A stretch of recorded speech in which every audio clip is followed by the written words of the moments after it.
Hi மக்களே, welcome to லட்டூஸ் diary. ரொம்ப sorry, ரொம்ப நாளாக வீடியோ போடாததுக்கு. அதனால தான் வெல்கம் பேக் கூட சொல்லலை. ரீசன் வந்து பார்த்திங்கன்னா ஒரு சில பர்சனல் ரீசன்ஸ் இருந்தது. ப்ளஸ் எனக்கு மெயினாக எக்ஸாம் போயிட்டு இருந்துச்சு. அதனால தான் போட முடியல. இது மே மந்த் வந்ததுனால நான் இனிமேல் போட ட்ரை பண்ணுறேன் ரெகுலராக. இன்றைக்கி என்ன பார்க்க போகிறோம் அப்படின்னா, நம்ம காலில் எப்பவுமே வந்து நம்ம அழுக்கு இருந்துக்கிட்டே இருக்கும். கால் நம்ம எங்கேயுமே எப்பயுமே நடந்துட்டுருக்கிறதுனால காலில் அழுக்கு சேரும்.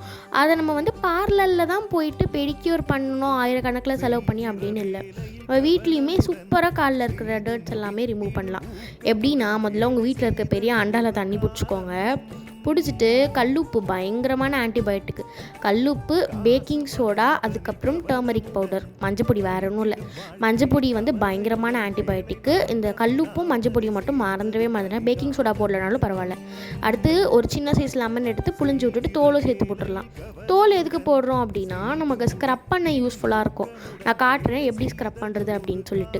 ஸ்க்ரப் பண்ணுறதுக்கு ரொம்பவே யூஸ்ஃபுல்லாக இருக்கும். லெமன் ஈஸியாகவும் அழுக்கு போயிடும். நம்ம அம்மாலாம் பண்ணியிருக்காங்கல்ல பூஜை பாத்திரத்துக்கு லெமன் வச்சு, அதே கான்செப்ட் தான் இங்கேயும். அதே தான் இங்கேயும் பண்ணுறோம். நம்ம போட்டிருந்த கல்லுப்பு வந்து மெல்ட் ஆகிட்டு அடியில் டெபாசிட் ஆகிருக்கும். அந்த கல்லுப்பை தொட்டு எங்கெங்கெல்லாம் உங்கள் காலில் டார்க் ஸ்பாட்ஸ் இருக்கோ அங்கே வந்து நல்லா ஸ்க்ரப் பண்ணி எடுத்துட்டிங்க அப்படின்னா உங்களுக்கு ரிசல்ட்ஸ் தெரியும். இப்போது இல்லை, நான் சொல்லும் போது தெரியும். இப்போ வந்து நீங்கள் நல்லா ஸ்க்ரப் பண்ணி எடுத்துட்டிங்க அப்படின்னாலே உங்களுக்கு காலில் இருக்க டெட் செல்ஸ் எல்லாமே வந்து ரிமூவ் ஆகிடும். மெயினாக வந்து எல்லாருக்கும் எங்கே டார்க் ஸ்பாட் இருக்கும் அப்படின்னா, நம்ம காலில் முட்டி இருக்குது பார்த்திங்களா, அங்கே தான் இருக்கும். என்ன ரீசன் பார்த்திங்கன்னா, அங்கே ஸ்கின் வந்து ரொம்ப ஒரு மாதிரி சேர்த்துருக்கு, ஸ்ட்ரெச்சாகி இல்லாமல் சேர்ந்துருக்குன்றதுனால தான் அங்கே ஈஸியாக அழுக்கு போய் சேர்ந்துருது. இப்போது நான் சொன்ன மாதிரி ஸ்க்ரப் பண்ணிவிட்டு ஒரு 10 மினிட்ஸ் ஊற விட்டு எடுத்திங்க அப்படின்னா இப்படி தான் இருக்கும் கால். லைட்டாக மஞ்சள் கலரில் இருக்குல்ல, அது போக்குறதுக்காக உங்கள் வீட்டில் என்ன ஜெல் இருந்தாலும் அதை எடுத்துக்கோங்க. என்கிட்ட ஃபேஸ் வாஷ் மாதிரி தான் ஜெல் இருந்தது, நான் ஃபேஸ் வாஷே எடுத்துக்கிட்டேன். அதை எடுத்துகிட்டு கால் ஃபுல்லாக வந்து ஈஸியாக அப்ளை பண்ணுறதுக்காக நான் ப்ரஷ் வச்சு அப்ளை பண்ணியிருக்கேன். ஈஸியாக அப்ளை பண்ணலாம் ப்ரஷ் இருந்ததுன்னா.